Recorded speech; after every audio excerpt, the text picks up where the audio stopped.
Tomorrow night, 8 p.m. English time, England play Italy. Not in a friendly, not in a qualifier, but in the final of Euro 2020. Now, let's take it back 4 weeks ago.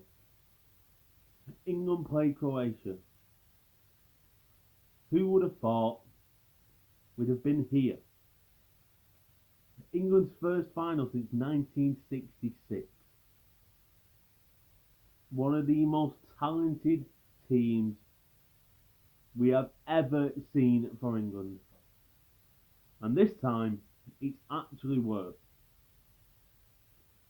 Ladies and gentlemen, it's coming! England are playing Italy tomorrow night, and I am so fucking excited. And I'm nervous.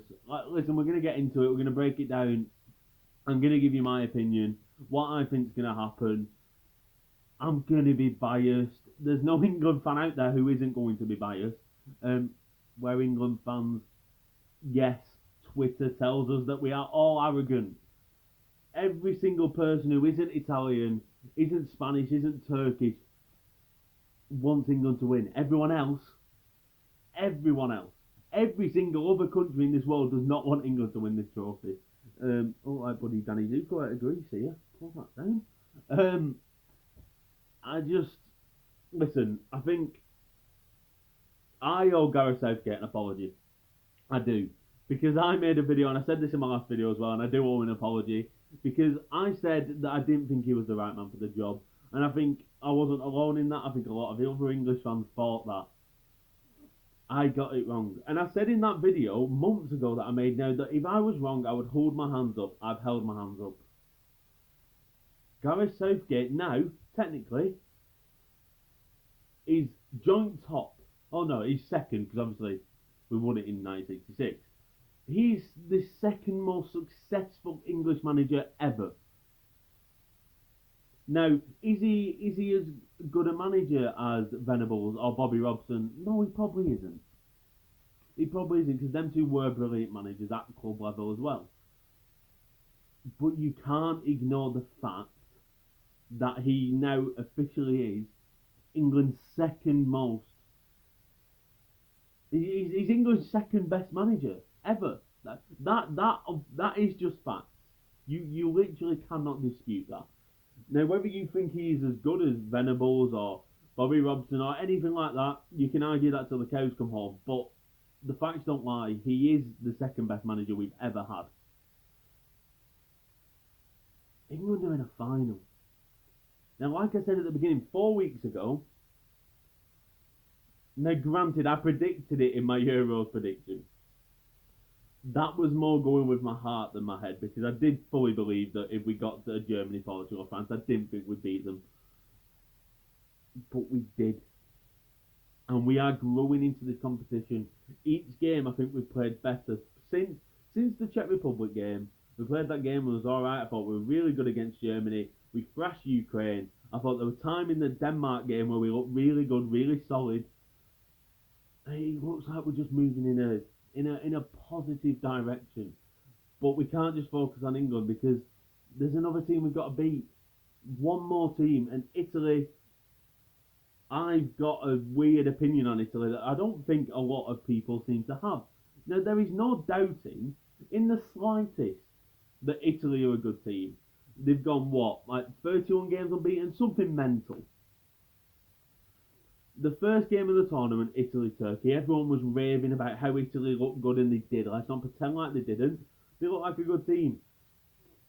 Turkey looked horrendous. Turkey were shocking in this tournament. I don't think they played a minute of good football. So, it's all good and well saying Italy played well. I think Turkey in major parts of that game made Italy look as good as they did. Now, even though they played the reserve team, still a very, very strong team, very capable of beating Wales. Granted, I think they did. I can't actually remember. But they struggled a bit in that game. They played Austria. They struggled in that game. Austria were very close to knocking Italy out. They played Spain. They struggled in that game. Spain dominated most of the game. They played Belgium. Belgium dominated most of that game. Italy were defending so deep.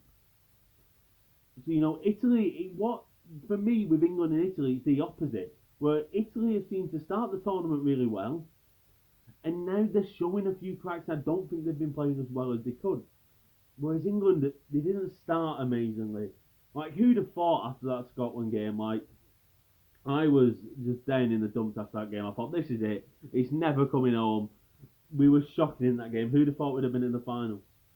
For England, it seems to be progressing, and I think that is so important for Sunday.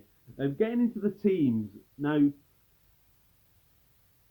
what I love about Italy, and I did say it before the tournament started, what I love is the element of they've got the youth players, they've got the young, bright, energetic players, but they've got the wise heads, they've got the more experienced players, the likes of Chiellini, Bonucci, even on the bench, Sirigu, who obviously isn't the main keeper, but has that experience of playing the game for a longer time.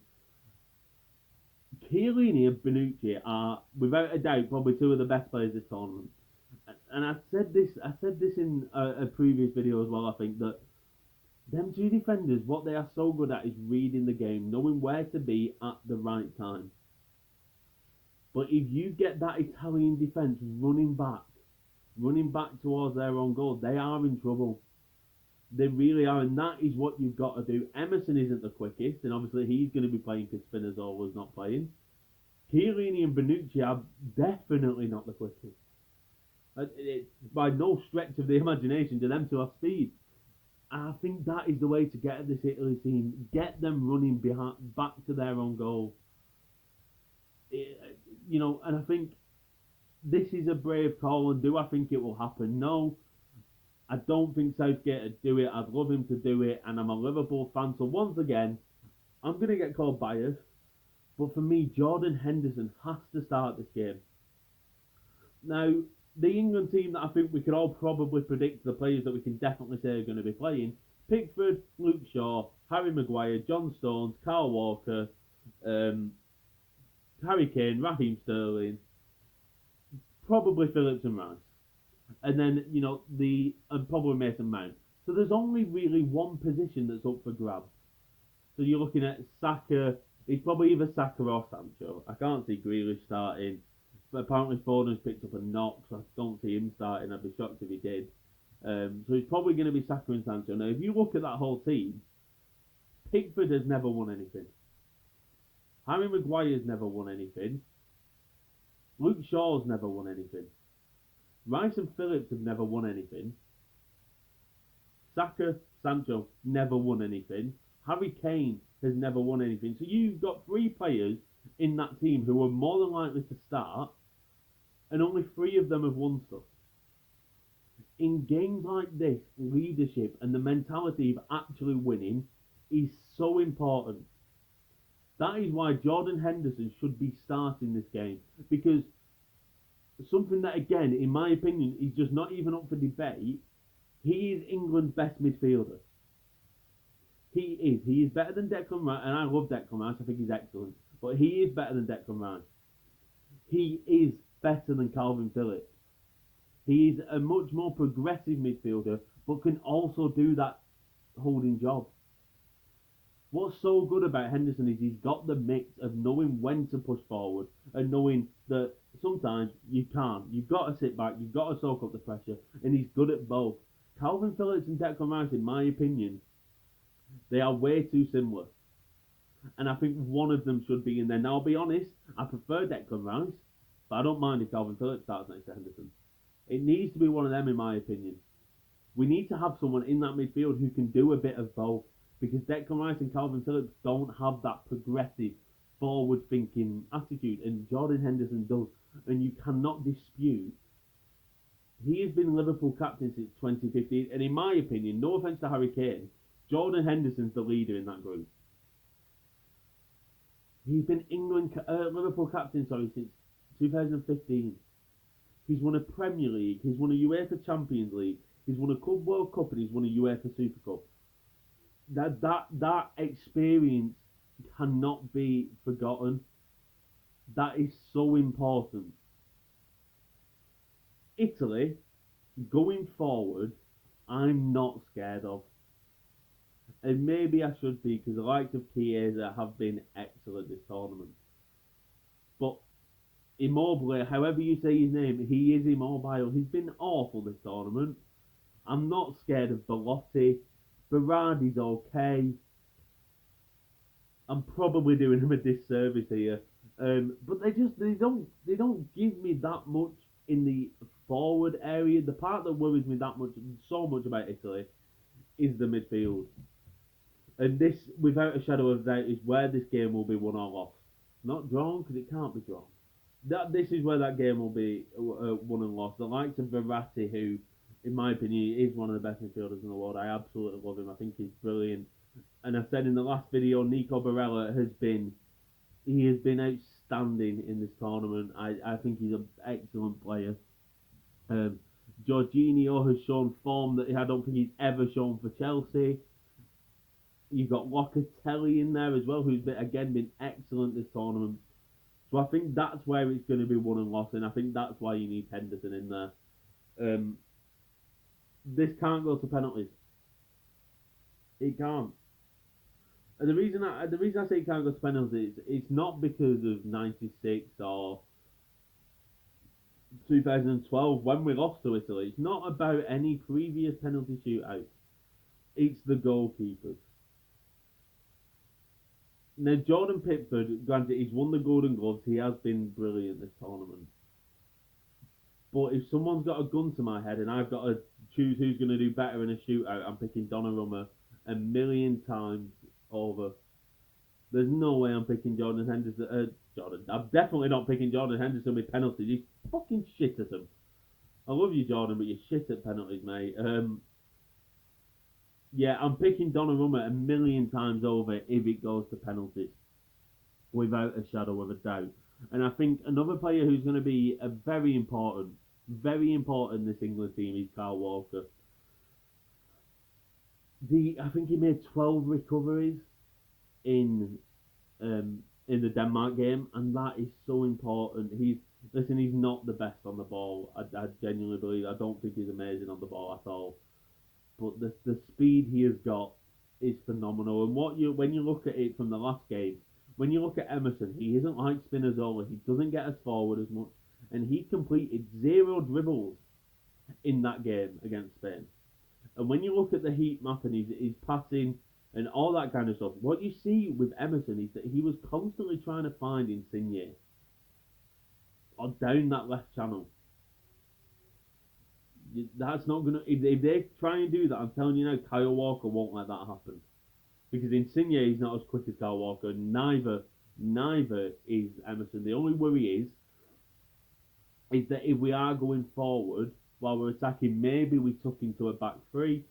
Kyle Walker comes over to support his centre backs, and we get that a little bit of space gets left.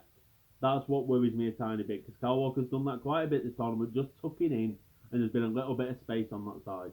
That's what I'm worried about. But I'm so confident, and I shouldn't be. But I'm also shitting myself. I'm in between so much. Ladies and gentlemen, this time tomorrow, I'm saying this time tomorrow, I don't even know when I'm putting this out, so